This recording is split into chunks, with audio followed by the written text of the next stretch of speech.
उत्तर प्रदेश के विधान परिषद चुनाव में बीजेपी ने वो कर दिखाया जो इससे पहले सिर्फ कांग्रेस पार्टी ही कर पाई थी। इस विधान परिषद चुनाव में बीजेपी ने इतिहास रच दिया। एक इतिहास समाजवादी पार्टी ने भी रचा है। इस एमएलसी चुनाव में अखिलेश यादव की पार्टी का खाता तक नहीं खुला है। इस रिपोर्ट में हम बात करेंगे आजमगढ़ मऊ विधान परिषद सीट की।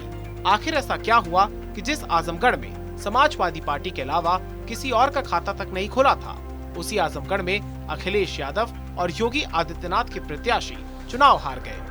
आजमगढ़ मऊ विधान परिषद क्षेत्र से निर्दलीय प्रत्याशी ने कैसे बाजी पलट दी, सब कुछ विस्तार से समझिए।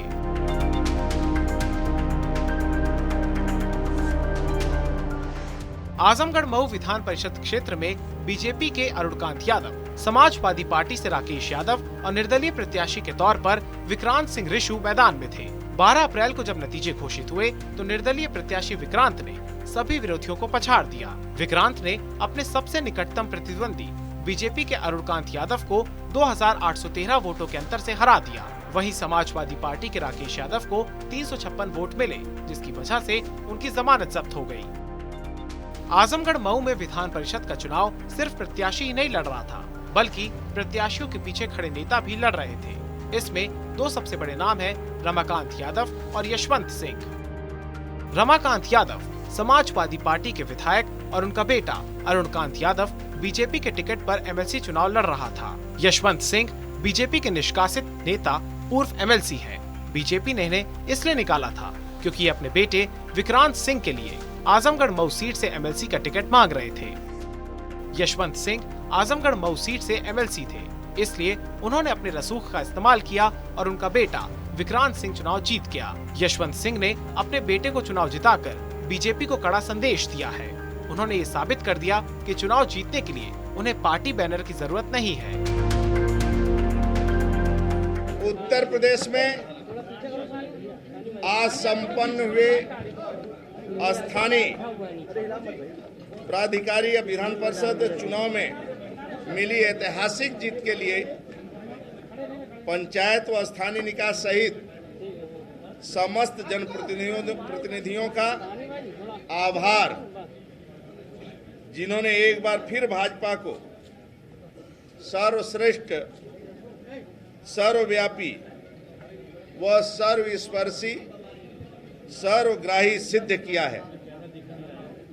आज के चुनाव में अपने प्रदेश सभी जो चुनाव के प्रभारी थे,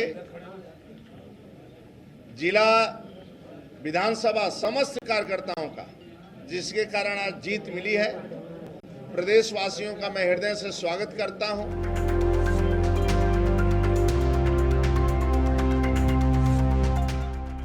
सपा की जमानत जब्त होने और बीजेपी के हारने की वजह क्या है? इस सवाल का सटीक जवाब तो देना आसान नहीं है। इसके कई जवाब हो सकते हैं, लेकिन मूलभूत बात ये हो सकती है कि रमाकांत यादव की निष्ठा उनके पुत्र अरुणकांत यादव के प्रति रही हो। जो लोग रमाकांत यादव की निष्ठा पर सवाल उठा रहे हैं, उनका तर्क है कि जिस प्रकार से बीजेपी सांसद संघमित्रा मौर्य विधानसभा चुनाव के वक्त अपने पिता और समाजवादी पार्टी के प्रत्याशी स्वामी प्रसाद मौर्य के साथ हो गई थी, मुमकिन है कि रमाकांत का भी पुत्र मोह जाग गया हो। रमाकांत यादव के बारे में कहा जाता है कि आजमगढ़ क्षेत्र में उनका अच्छा खासा प्रभाव है। वो जिधर हाथ रख दें उधर वोट पड़ जाते हैं, लेकिन बावजूद इसके उनकी पार्टी का प्रत्याशी हार गया।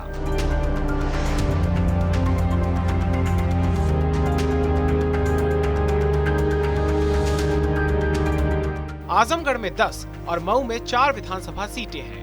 मार्च में हुए विधानसभा चुनाव में समाजवादी पार्टी ने 13 सीटों पर जीत हासिल की थी। आजमगढ़ की सभी सीटों को जीत लिया था, लेकिन विधान परिषद में समाजवादी पार्टी सिर्फ आजमगढ़ ही नहीं बल्कि पूरे यूपी में कहीं भी अपना खाता नहीं खोल पाई। यूपी के सबसे बड़े विपक्षी दल का खाता नहीं खुलने के पीछे एक वजह ये भी है कि विधान परिषद चुनाव को सत्ता पक्ष का चुनाव माना जाता है। इसमें वही जीतता है जो सत्ता पक्ष में होता है। वाराणसी, आजमगढ़ और प्रतापगढ़ में गैर बीजेपी उम्मीदवारों का जीतना अपवाद माना जा सकता है। विधान परिषद का चुनाव अप्रत्यक्ष होता है। इसमें सीधे तौर पर आम जनता वोट नहीं डालती। ग्राम प्रधान, बीडीसी, जिला पंचायत सदस्य, नगर पालिका और नगर निगमों के सदस्य, सांसद, विधायक आदि विधान परिषद के चुनाव में वोटर्स होते हैं। इस समय स्थिति ये है कि लगभग सभी जिला पंचायतों, क्षेत्र पंचायतों और ग्राम पंचायतों में बीजेपी समर्थक प्रतिनिधि हैं। इसलिए बीजेपी ने ये चुनाव बड़ी आसानी से जीत लिया है। यूपी विधान परिषद में 100 सीटें हैं। इनमें से 90 सीटों पर चुनाव होता है और 10 सीटों पर मनोनीत किया जाता है। आज 36 सीटों पर नतीजे घोषित होने के बाद बीजेपी को विधान परिषद में भी पूर्ण बहुमत मिल गया है। 1982 में कांग्रेस को विधान परिषद में पूर्ण बहुमत मिला था। उसके बाद समाजवादी पार्टी बीएसपी को भी कभी उच्च सदन में बहुमत नहीं मिला।